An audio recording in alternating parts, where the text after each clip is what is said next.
ประเทศควรจะมีรายการ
ข่าวสารเพื่อการประชาสัมพันธ์ขอเชิญชวนผู้ใจบุญใจกุศลร่วมทำบุญทอดผ้าป่าสามัคคีประจำปีพุทธศักราช 2568 เพื่อบูรณะวิหารปูพื้นกระเบื้องไวนิลตารางเมตรละ 699 บาทจำนวน 150 ตารางเมตรทำโครงเหล็กป้องกันนกรอบวิหารราดพื้นเททรายล้างหน้าวิหารราวบันไดเหล็กสแตนเลสทาสีรอบวิหารเปลี่ยนระบบไฟฟ้าปรับปรุงทัศนียภาพวิหารบูรณะปฏิสังขรณ์ถาวรวัตถุภายในวัดทอดถวายณวัดดอนตันตำบลเหมืองแก้วอำเภอแม่ริมจังหวัดเชียงใหม่ตรงกับวันเสาร์ที่ 1 พฤศจิกายนพุทธศักราช 2568 ช่วงเช้า 9:39 นาทีเป็นต้นไปก็ขอเชิญชวนศรัทธานักศีลนักบุญทั้งหลายร่วมงานบุญทอดผ้าป่าสามัคคีครั้งนี้เพื่อบูรณะวิหารปูพื้นกระเบื้องไวนิลรวมไปถึงทำโครงเหล็กป้องกันนกรอบวิหารราดพื้นเททรายร้างหน้าวิหารราวบันไดเหล็กสแตนเลสทาสีรอบวิหารเปลี่ยนระบบไฟฟ้าปรับปรุงทัศนียภาพวิหารบูรณะปฏิสังขรณ์ถาวรวัตถุภายในวัดดอนตันตำบลเหมืองแก้วอำเภอแม่ริมจังหวัดเชียงใหม่เสาร์ที่ 1 พฤศจิกายน 2568 นี้เชิญท่านร่วมงานร่วมบุญร่วมบริจาคได้บุญได้กุศลโดยทั่วหน้ากัน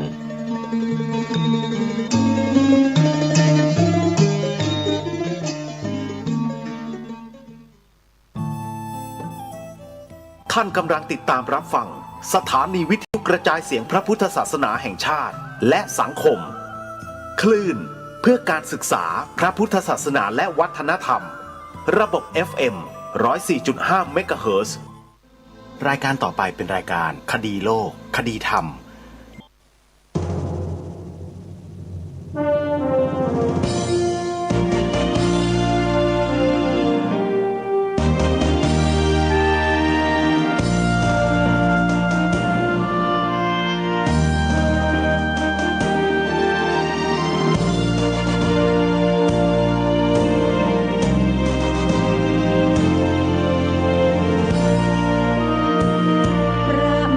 จากฟ้า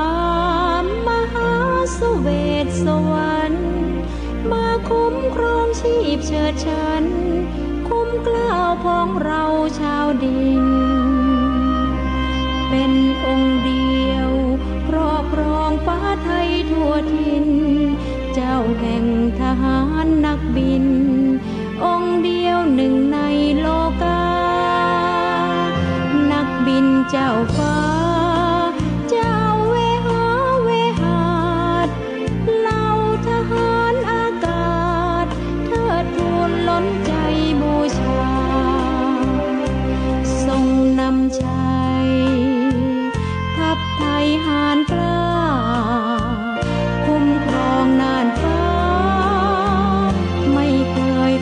ตาย องค์นเรศวรคาบดาบทลายค่ายศึกพระนำฝูงบินผนึกคนกล้าสีเทาเข้าจู่โจมทำลายทรงนำเอกผ้าประดุจครุฑกาเชิดชาย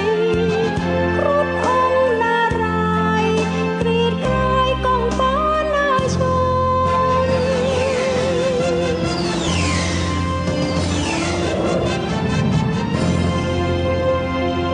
ทรงพระเจริญชนมายุเกิน100 ปีนายเรืออากาศวันนี้มีเกียรติศักดิ์ศรีนิยมทหารอากาศพร้อมพลีชีวาททุกกองทุกกรมน้อมเกล้าถวายบังคมองค์พระบรมในจักรีจอมไทย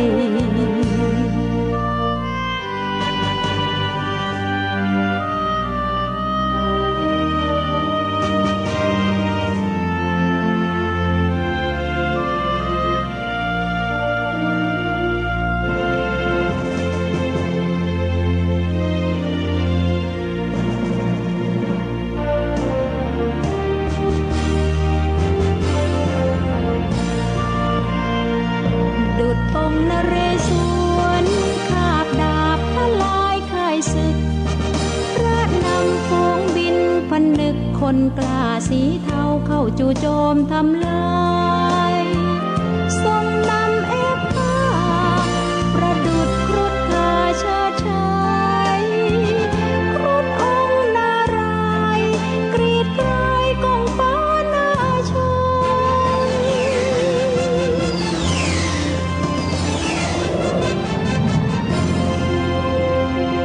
ทรงพระเจริญชนมายุเกิน100 ปีนายเรืออากาศวันนี้มีเกียรติศักดิ์ศรีนิยมทหารอากาศพร้อมพลีชีวาททุกกองทุกกรมน้อมเกล้าถวายบังคมองค์พระบรมในจักรีจอมไทยทรงพระเจริญทรงพระเจริญทรงพระเจริญ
มือถือ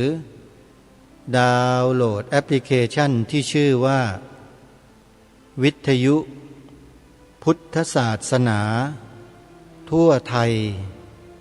เพื่อติดตามรับฟังรายการนี้ได้ทุกวันนอกจากรายการนี้แล้ว ท่านยังได้รับฟังธรรมะจากสถานีวิทยุพระพุทธศาสนาที่รวมกันอยู่ในแอปพลิเคชันนี้มากถึง48สถานีได้ตลอด24ชั่วโมงด้วยนี่คือสิ่งที่ท่านสามารถเลือกรับฟังได้สาธุชนทุกท่านวันนี้ทางรายการก็ยังคงปรารภถึงเรื่องสำคัญของชาติของเราอยู่อีกเช่นเคยเพราะในปัจจุบันนี้ผู้คนในสังคมของเราเนี่ยเริ่มเบี่ยงเบนพฤติกรรมอันเกิดจากการเบี่ยงเบนทางความคิดไปกันเยอะแล้วก็เป็นไปเรื่อยๆเนื่องจากว่ามนุษย์ถูกเทคโนโลยีสมัยใหม่ครอบงำอันนี้เราต้องยอมรับกันตรงๆเลยว่ามนุษย์เราทุกวันนี้ถูกเทคโนโลยีสมัยใหม่ครอบงำโดยเฉพาะเทคโนโลยี AI ไม่รู้อะไรเราก็ถาม AI เราเชื่อ AI ตอบอะไรเราก็เชื่อ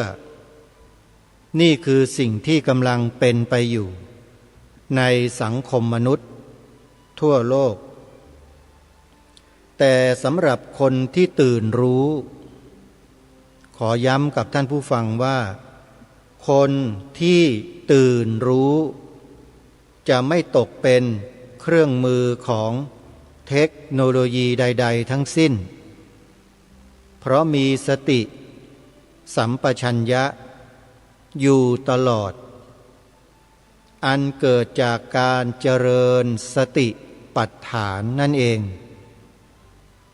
องค์สมเด็จพระสัมมาสัมพุทธเจ้าตรัสยืนยันว่าสติปัฏฐานสี่นี้เท่านั้นเป็นทางสายเอกายโนมัคโคเท่านั้นเมื่อพระสัมมาสัมพุทธเจ้าตรัสรับสั่งไว้แบบนี้เราจะมองเป็นอย่างอื่นหรือทางอื่นที่จะประเสริฐกว่าทางนี้นั้นคงไม่มีแน่และสอดคล้องสอดรับกับสถานการณ์ปัจจุบันที่เทคโนโลยี AI AGI กำลังมามนุษย์ก็กำลังตกไปอยู่ในคันลองของเทคโนโลยีเหล่านั้นที่กำลังกุมชะตากรรมของชีวิตของแต่ละท่านทำให้เราหลายๆท่าน 1. ติด 2. เชื่อ 3. ทำตามมีแล้วนะในโลกมนุษย์เนี่ยมีคนทำตาม AI แล้ว AI ทำอะไรบอกอะไรก็เชื่อแล้วก็ทำนี่คือสิ่งที่นักวิชาการเมื่อในอดีตที่ไม่นานผ่านมาบอกว่ามนุษย์กำลังเผชิญกับสิ่งอันตรายในวันข้างหน้าสิ่งนั้นก็คือสิ่งนี้ที่กล่าวไปให้ท่านทั้งหลายได้ฟังนี่แหละเราถ้าไม่ได้ฝึกฝนอบรมจิตใจของตนเองมาก่อนแล้วไม่มีสติคอยควบคุม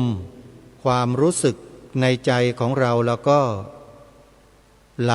ไปตามกระแสง่ายเลยยิ่งเด็กๆที่ไม่มีวุฒิภาวะเกิดมาบนโลกลืมตาดูโลกไม่กี่วันกี่เดือนพ่อแม่ก็หยิบมือถือให้ลูกตัวเองแล้วนั่นแหละทุกรายเสร็จหมดไม่มีเหลือเลยฮะติดสิ่งเหล่านี้หมดเลยเพราะเด็กมันไวต่อความรู้สึกทางตามันเห็นสีเห็นแสงมันได้ยินเสียงติดทันทีญาติโยมระวังให้ดีนะพิจารณากันให้มากๆ แล้วถ้าเป็นไปได้หลีกเลี่ยงเลยอย่าให้มือถือเด็กไปเล่นบอกได้คำเดียวเลยว่าอย่าปล่อยให้เด็กเล่นมือถือนะอย่าไปยื่นสิ่งนี้ให้กับเขาแล้วเราจะเสียใจในภายหน้าเด็กๆเยาวชนเจนใหม่ที่กำลังมีปัญหาทางสังคมอยู่ทุกวันนี้ก็เพราะไปรับข้อมูลที่ไม่ถูกต้องที่ไม่ดีที่ไม่เป็นประโยชน์ไม่มีสาระในจอสี่เหลี่ยมที่พ่อแม่ยื่นให้ตอนเล็กๆทั้งนั้นเลยจริงหรือไม่ลองพิจารณากันดูนะโยมนะอาตมภาพในฐานะที่ผ่านสิ่งเหล่านี้มามีประสบการณ์พบเห็นเจอผู้คนที่ประสบกับปัญหาชีวิตแล้วเข้ามาสู่องค์กรแล้วก็ได้มาระบายความจริงให้ที่ประชุมในกลุ่มได้ฟังเนี่ยได้ยินประสบการณ์เด็กๆเยาวชนเหล่านี้มาพูดชีวิตของตนเองให้ฟังแล้วจึงมาบอกกับท่านทั้งหลายดังกล่าวว่าอย่ายื่นโทรศัพท์มือถือให้เด็กๆเล็กๆเล่นนะโยมยังไม่ถึงเวลาควรจะสอนควรจะบอกการดำรงชีวิตของเขาเนี่ยในเบื้องต้นตามภาษาตามอายุของเขาเป็นปกติไปก่อนการรับรู้สิ่งที่ควรรับรู้อะไรที่เราจะควรให้เขารู้นั่นแหละที่เราจะต้องทำเช่นพ่อแม่ผู้ปกครองนั่งสวดมนต์ไหว้พระทำสมาธิให้เขาเห็นทุกวันทุกวันทุกวันแล้วก็ชวนเขามาสวดมนต์นั่งสมาธินี่แหละคือสิ่งที่เราจะต้องทำให้เด็กเห็นให้เด็กดูอยู่เป็นประจำเด็กก็จะซึมซับสิ่งเหล่านี้จากเราไปโดยไม่รู้ตัวแล้วเขาก็จะจดจำสิ่งนี้ไปตลอดทั้งชีวิตของเขาเลยแล้วถ้าหากว่าเด็กคนนั้นมีบารมีมาเกิดบำเพ็ญบารมีสั่งสมบารมีมาแล้วมาเกิดอยู่กับเราเนี่ยเมื่อเราได้ปฏิบัติในลักษณะเช่นนี้ให้เขาเห็นให้เขาดูอยู่บ่อยๆเดี๋ยวบารมีเก่าเขาก็ปรากฏแล้วเขาก็จะแสดงอะไรออกมาอย่างเหลือเชื่อให้เราได้เห็นแบบงงๆอันนี้ไม่เชื่อก็ลองดูได้นะโยมเด็กๆเล็กๆเรานี่แหละพ่อแม่ทั้งบ้านเลยปู่ย่าตายายจัดห้องสวดมนต์เด็กคลานต๊อกแต๊กต๊อกแต๊กอยู่ข้างๆได้ยินเสียงสวดมนต์อิติปิโส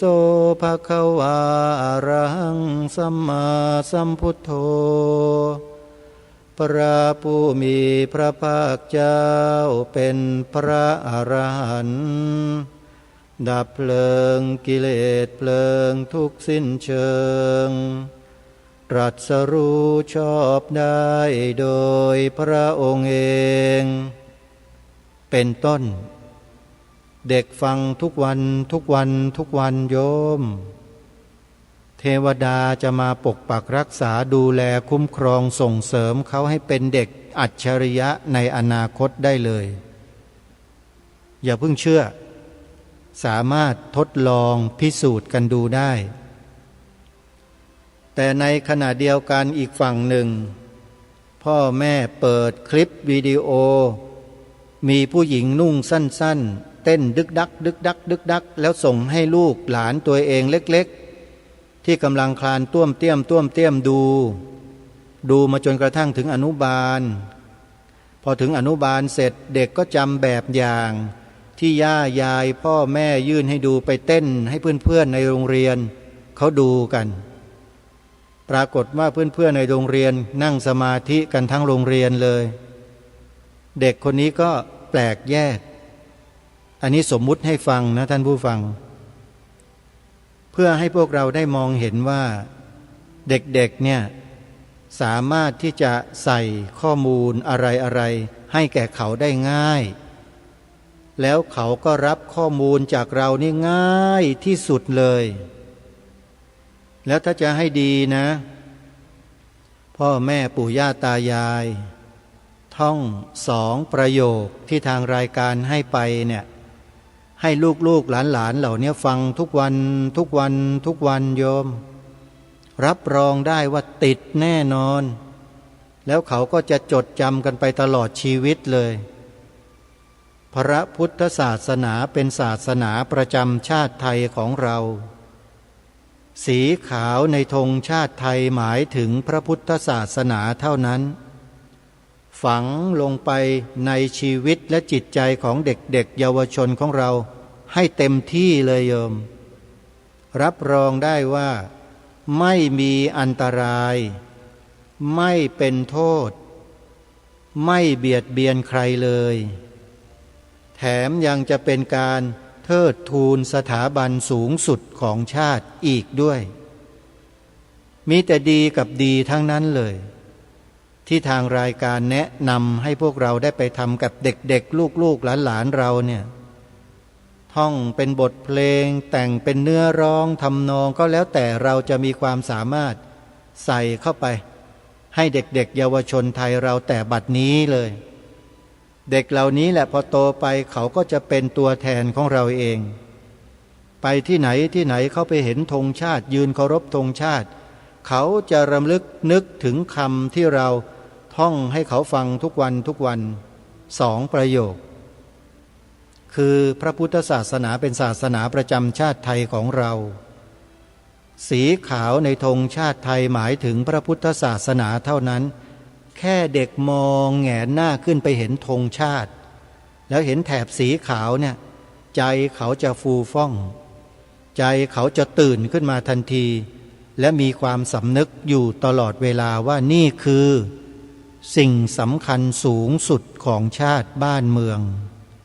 เด็กๆ เขาจะคิดกันแบบนี้เลยท่านผู้ฟัง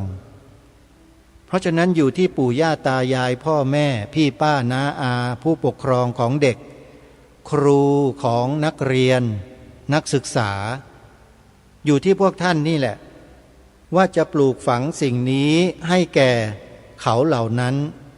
หรือจะปลูกฝังสิ่งที่ไม่มีประโยชน์ไร้สาระดังที่กล่าวมาให้แก่เขาเลือกได้ท่านผู้ฟังรายการนี้มีช้อยให้เลือกท่านเลือกได้ตามสบายเลยไม่ได้บังคับกันนะโยมไม่มีการบังคับนะรายการนี้มีแต่นำเสนอสิ่งที่มีอยู่แล้วของชาติบ้านเมืองของเราที่บรรพบุรุษใช้เลือดเนื้อทาแผ่นดินปกปักรักษามาให้แก่เราทางรายการก็มีหน้าที่นำสิ่งนั้นแหละมาถ่ายทอดให้แก่ท่านผู้ฟังทั้งหลายได้พิจารณาโดยเฉพาะพิจารณาตัวเราเองถามตัวเราเองดูสิว่าพระคุณเจ้านำมาเสนอถึงขนาดนี้แล้วเราคิดยังไงเคยถามตัวเองแบบนี้บ้างไหมโยมถามไหมฮะถ้ามีคำถามขึ้นในใจแบบนี้ถามตัวเองอะนะนั่นหมายความว่า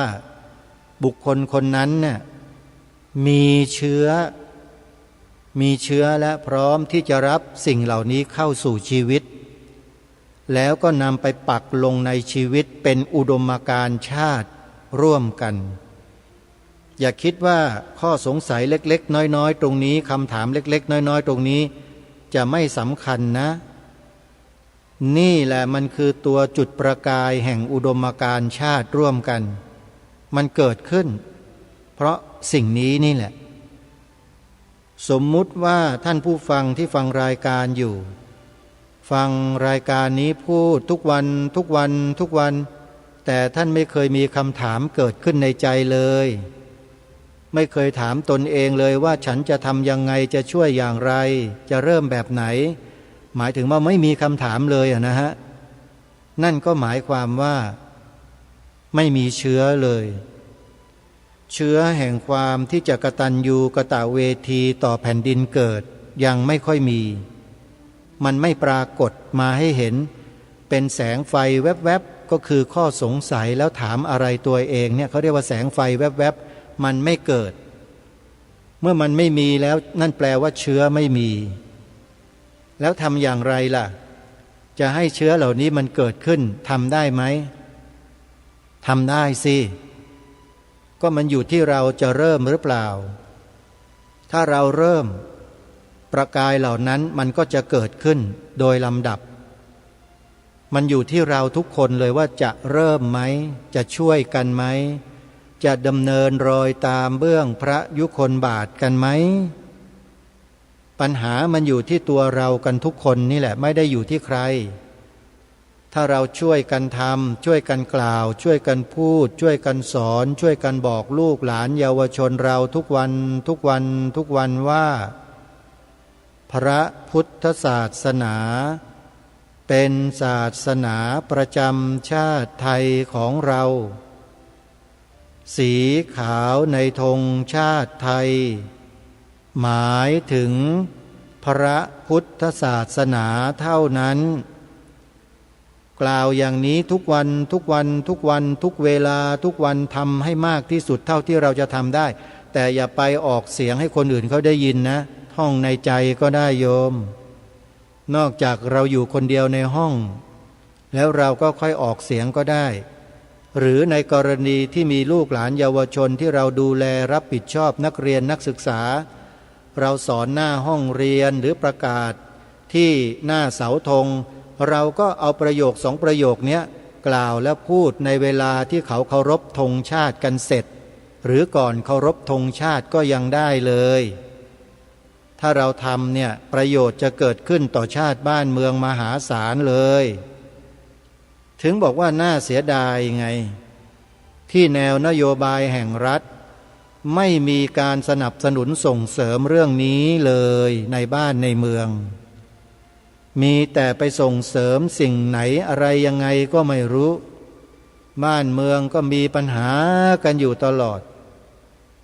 ไม่เข้าใจเพราะฉะนั้นเราไม่ต้องรอภาครัฐเพราะรัฐธรรมนูญเปิดทางให้เราได้ทำหน้าที่กันไว้แล้วมาตรา50วงเล็บ1ปวงชนชาวไทยมีหน้าที่พิทักษ์รักษาไว้ซึ่งชาติศาสนาพระมหากษัตริย์คำว่าศาสนาที่มีปรากฏอยู่ในรัฐธรรมนูญนั้นต้องสอดคล้องกับศาสนาของชาติเพราะรัฐธรรมนูญนั้นเป็นกฎหมายของชาติเมื่อกล่าวถึงศาสนาของชาติก็ต้องกล่าวให้ถูกตรงที่มีปรากฏอยู่บนธงไตรรงค์3 สีนั้นด้วยสิ่งนี้แหละที่ทางรายการพยายามจะเน้นจะบอกกับพวกเราคนไทยทุกท่านทุกคน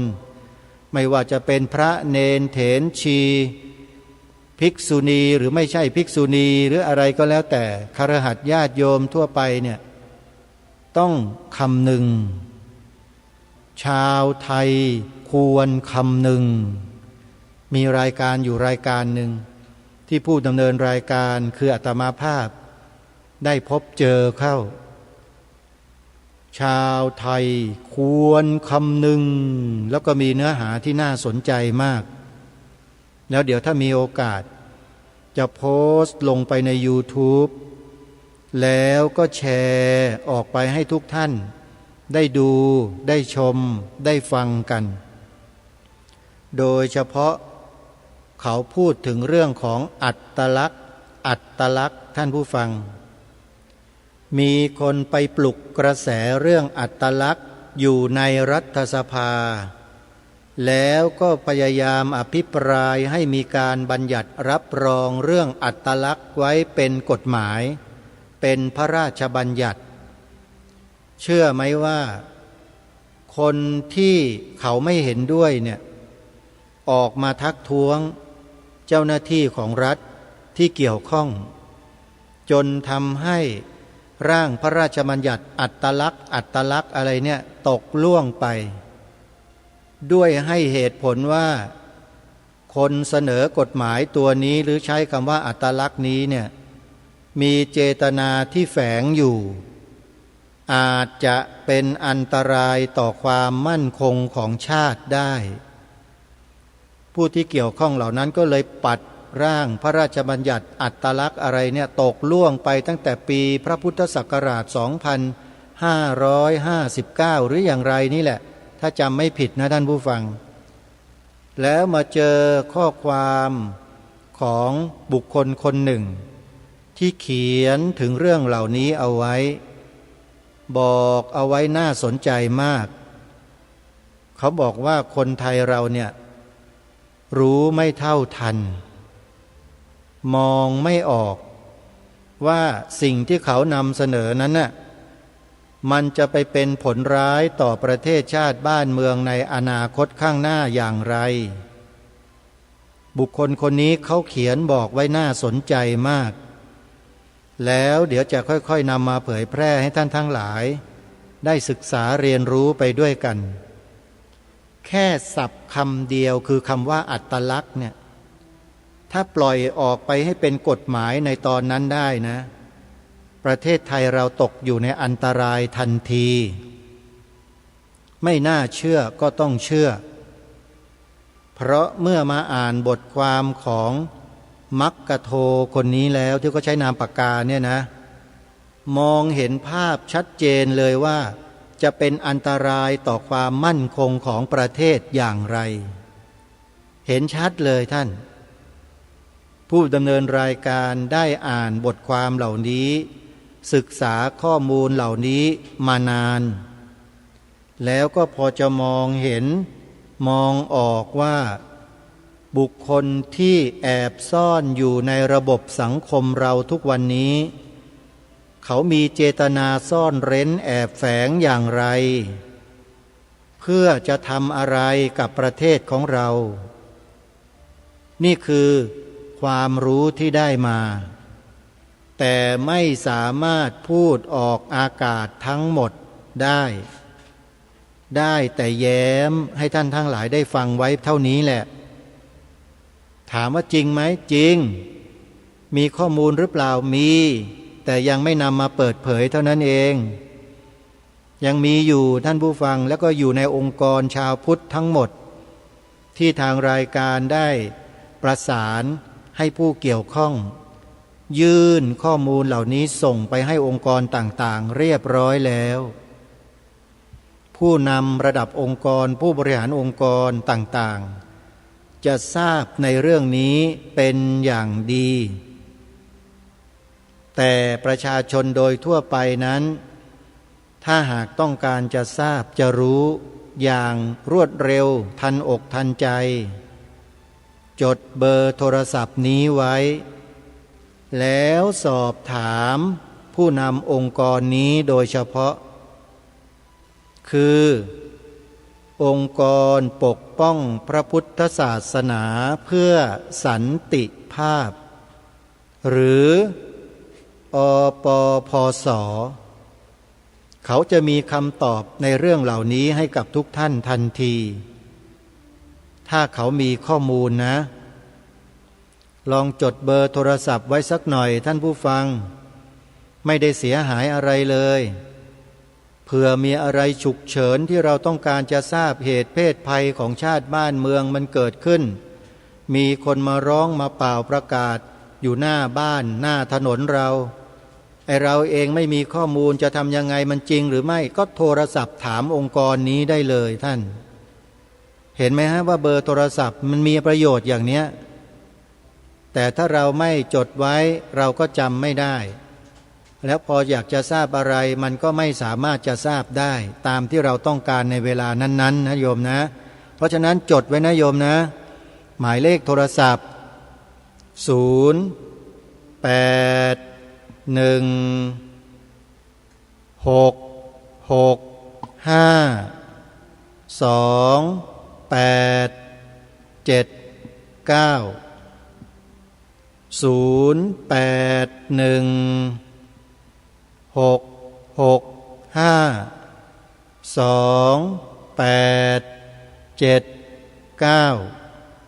อปพส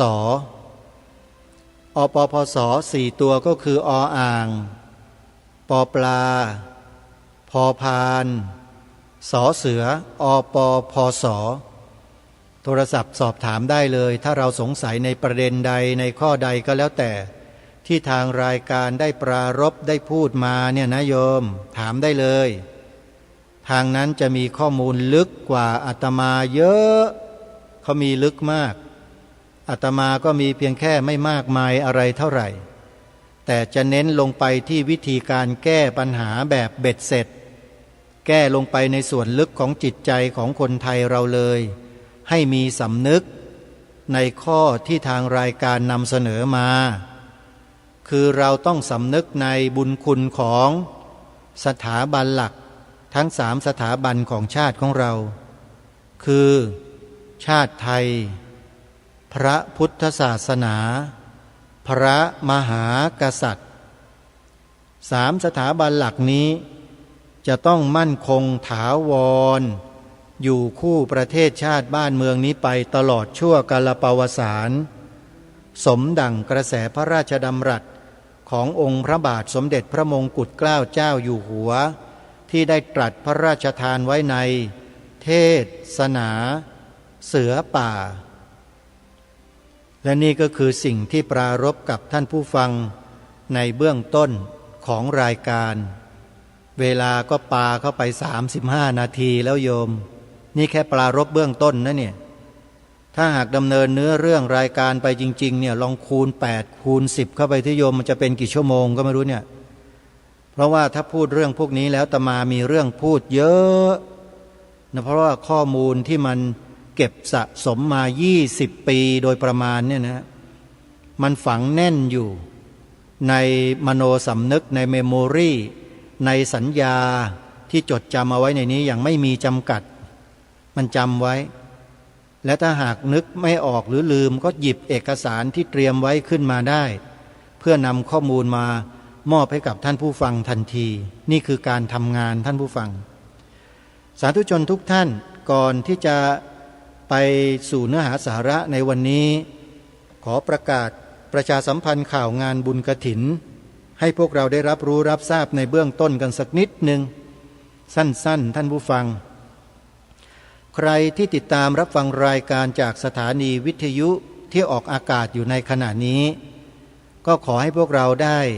รับทราบถึงบุญกฐินของแต่ละวัดที่ท่านสาธุชนได้ฟังรายการอยู่ณขณะนี้วัดป่าจริยธรรมตำบลนาดอกคำอำเภอนาด้วงจังหวัดเลยจัดงานบุญกฐิน2 วันวันที่8 9 ตุลาคม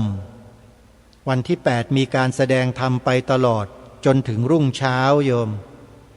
และวันที่9ถวายผ้ากฐินวัดหนองกายตำบลสันป่ายางอำเภอแม่แตงจังหวัดเชียงใหม่จัดงานบุญกฐินวันที่11 ตุลาคมวัดบ้านปลาคูนตำบลท่าหาดยาวอำเภอโพนทรายจังหวัด101จัดงานบุญกฐิน2 วันคือ11 12 ตุลาคมวัดศรีอุดมวงศ์ตำบลศรีสงครามอำเภอวังสะพุงจังหวัดเลยจัดงานบุญกฐิน2 วันคือ18 19 ตุลาคมวันที่18มีการแสดงธรรมสอดแจ้งวัดอารามมงคลตำบลยางตลาดอำเภอยางตลาดจังหวัดกาฬสินธุ์จัดงานบุญกฐิน2 วันคือ24 25 ตุลาคมวันที่24 ตุลาคมมีการแสดงธรรมตลอดทั้งคืนวัดสวนป่าดอนยานางตำบลดอนสมบูรณ์อำเภอยางตลาดจังหวัดกาฬสินธุ์จัดงานบุญกฐิน2 วันเช่นกัน25 26 ตุลาคมวันที่25มีแสดงธรรมตลอดทั้งคืนวัดสามชุกตำบลสามชุกอำเภอสามชุกจังหวัดสุพรรณบุรีจัดงานบุญกฐินวันที่2 พฤศจิกายนและมีพิธีบวชเนกขัมมะหลังถวายผ้ากฐินเสร็จปฏิบัติธรรมไปจนถึงวันที่5 พฤศจิกายนใครที่ต้องการไป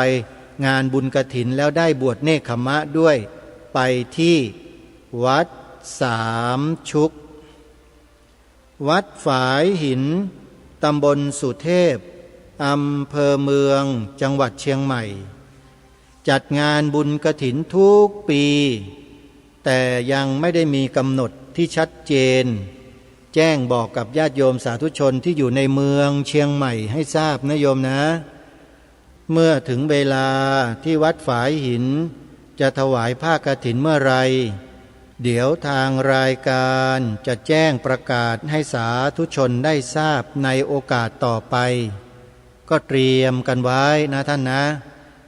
งานบุญกฐินนั้นถือว่าเป็นบุญประเพณีของชาติบ้านเมืองไทยเรามาช้านานแล้วไม่ใช่เพิ่งจะมาเกิดมามีนะโยมนะการที่มีคนโจมตีงานบุญกฐินงานบุญผ้าป่าของพวกเราชาวพุทธเนี่ยโยมไม่ต้องไปโกรธคนพวกนั้นหรอก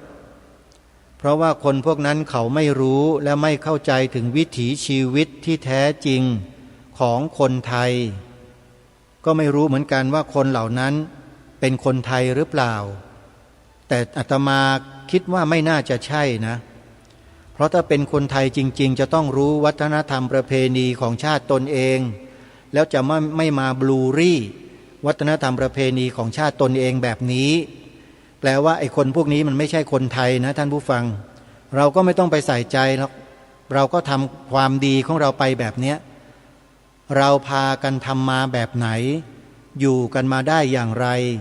รักษาพระศาสนามาจนถึงทุกวันนี้ได้อย่างไรเราก็ทำกันไปแบบที่เราเคยทำกันมานั่นแหละอย่าไปหยุดนะโยมถ้าหยุดเมื่อไหร่มันจะเข้าทางฝ่ายศัตรูนะเอานี่พูดเรื่องจริงนะเนี่ยคือวัฒนธรรมประเพณีมันจะขาดศูนย์ไงความเป็นไทยมันก็จะเบาบางลงเพราะพฤติกรรมของชนในชาติที่ไม่กระทำต่อวัฒนธรรมประเพณีของตนเหมือนดังที่เคยทำมาแต่อดีตปล่อยวางปล่อยปละละเลยยกเลิกไม่กระทำนั่นแหละคือสัญญาณที่บ่งบอกว่าความเสื่อมกำลังจะคืบคลานเข้ามาหาเพราะฉะนั้นเมื่อถึงบุญประเพณีสำคัญบุญ12เดือนน่ะโยมไปดูในพงศาวดารดูในประวัติศาสตร์เซิร์ชใน Google ดูก็ได้บุญ12เดือนหรือประเพณี12เดือนโยมจะทราบเลยว่าแต่ละเดือนเนี่ยประเทศไทยเรามีบุญประเพณีประจำท้องถิ่นต่างๆอยู่ทั้ง12เดือนเลยอย่างเดือนตุลาคมเดือน10เดือน11ที่จะถึงเนี่ยนะเดือน11ก็จะเป็นบุญกฐินกันทั่วราชอาณาจักรแล้วงานบุญกฐินแต่ละครั้งเนี่ยเงินบุญนะโยมเงินบุญกฐินมันหมุนเวียนอยู่ในระบบของธุรกิจที่มีการซื้อการขายการเดินทางการไปการมากันเนี่ยเขาบอกว่าปีหนึ่งในช่วงกฐินเนี่ยมีเงินหมุนเวียนเป็น10,000 ล้านบาทเศรษฐกิจเป็นไงโยมเศรษฐกิจมันก็เดินสิแต่ถ้าไม่มีบุญประเพณีเหล่านี้หลงเหลืออยู่บนแผ่นดินของเราถามว่าระบบเศรษฐกิจมันจะไหลเวียนอย่างนี้ไหมเปล่าเลยฮะหยุดชะงักหมด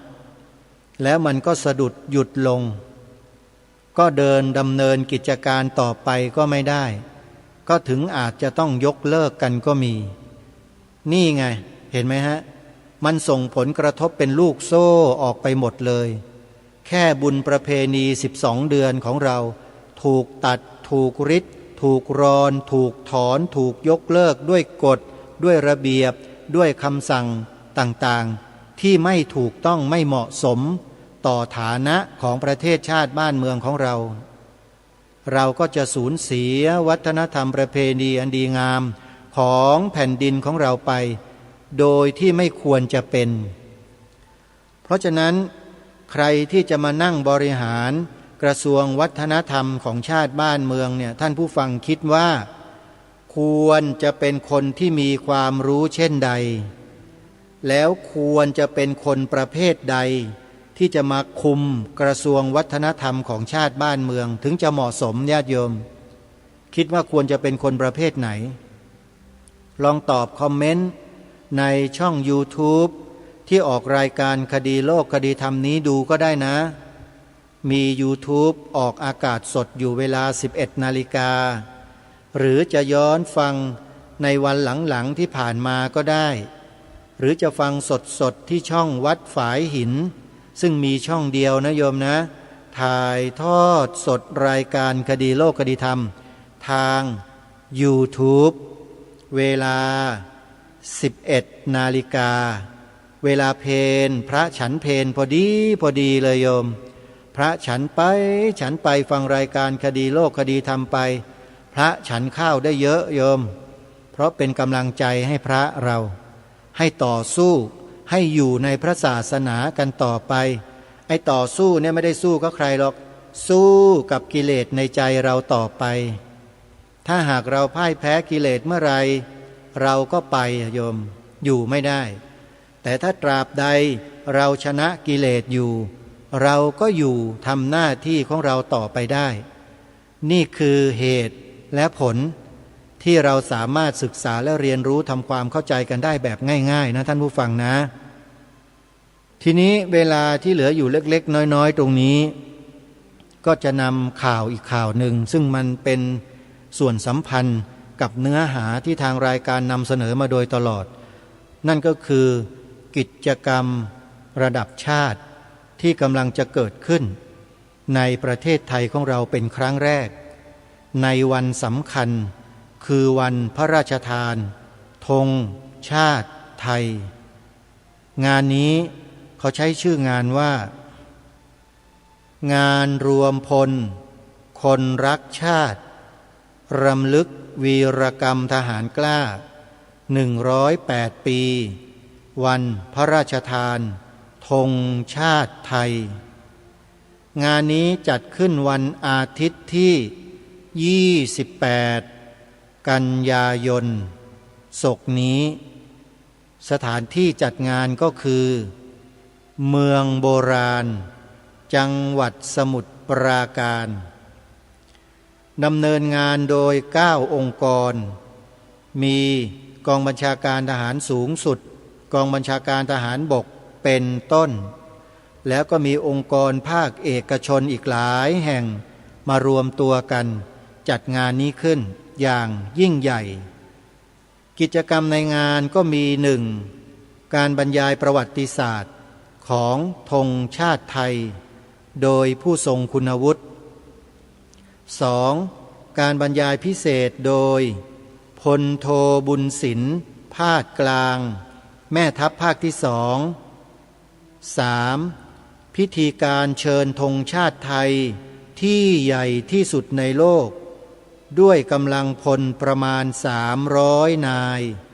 บริเวณหน้าพระที่นั่งสันเพชรปราสาทเมืองโบราณ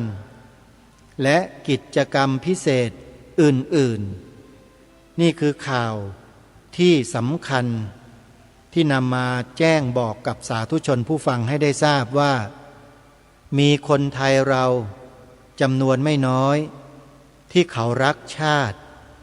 รักพระพุทธศาสนารักพระมหากษัตริย์เขาได้มารวมตัวกันแล้วจัดกิจกรรมร่วมกันในลักษณะดังกล่าวถ้าหากว่าเราไม่ยินดีไม่ปรีดาหรือไม่เห็นด้วยนั่นก็หมายความว่าใจเรานั้นดำเกินไปแล้วก็เลยมีคำถามตามมาว่าท่านใช่คนไทยหรือเปล่าเนี่ย นี่มันก็เป็นอย่างนี้ท่านผู้ฟังอาตมานี่สงสัยไม่ได้ถามทันทีเป็นอย่างนี้นะไม่เป็นไรโยมยังไงก็คอยติดตามข้อมูลเดี๋ยวทางรายการไปร่วมงานในวันที่28กันยายน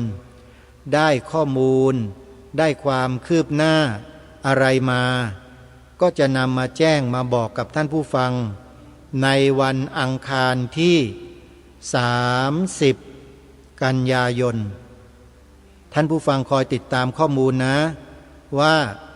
วันที่28กันยายนเนี่ยมีข้อมูลที่เขานำเสนออยู่ในที่ประชุมดังกล่าวเนี้ยว่าอะไรบ้างสิ่งใดที่นำมาเสนอออกอากาศได้ก็จะนำมาออกอากาศให้ท่านผู้ฟังได้ทราบแต่ถ้าสิ่งใดเป็นสิ่งที่ทางที่ประชุมขอไว้ว่าอย่าเพิ่งนำออกอากาศอาตมาก็ต้องทำตามระเบียบทำตามมติของที่ประชุมนั้นคงไม่สามารถนำมาพูดได้นะโยมนะฝากไว้เดี๋ยวติดตามรับฟังกันในวันที่30กันยายนวันนี้เวลาของรายการหมดแล้วท่านผู้ฟังต้องขอสมมุติยุติรายการไว้แต่เพียงเท่านี้พบกับรายการได้ใหม่ในวันต่อไปขอความสุขความสวัสดีในธรรมแห่งองค์สมเด็จพระบรมศาสดาสัมมาสัมพุทธเจ้าจงปรากฏเกิดมีขึ้นในจิตใจของท่านผู้ฟังทุกท่านทุกคนเทินขอเจริญพร กล้าคิด